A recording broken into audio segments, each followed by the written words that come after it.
ఈ ప్రభుత్వాధినేత నారా చంద్రబాబు నాయుడు గారిని కానీ, లేకపోతే ఉప ముఖ్యమంత్రి అయినటువంటి పవన్ కళ్యాణ్ గారు కానీ, లేదా బీజేపీ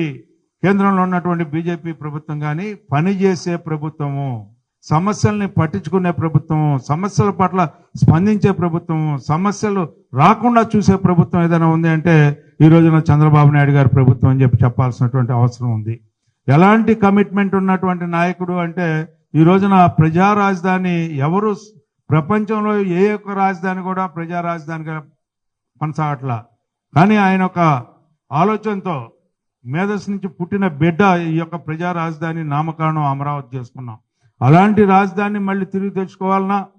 నిర్వీర్యం అయిపోయినటువంటి ప్రాజెక్టులు మళ్ళీ తిరిగి మనం తెచ్చుకోవాలన్నా, లేకపోతే ఏదైతే పారిపోయిన పరిశ్రమలు మళ్ళీ తెచ్చుకొని 20 లక్షల ఉద్యోగాలు ఏదైతే ఎన్నికల మేనిఫెస్టోలో చెప్పామో నిరుద్యోగ యువతకి ఉపాధి కల్పించే విషయంలో 20 లక్షల ఉద్యోగాలను కల్పించాలన్నా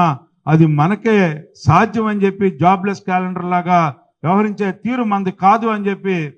వాళ్ళు చెప్పుకోవాల్సిన అవసరం మన మీద ఉంది అని చెప్పి భావిస్తూ, ఆ రకంగా రాజకీయ పరంగా కానీ, సామాజిక పరంగా కానీ, అంతేకాకుండా సమాజంలో ఉన్నటువంటి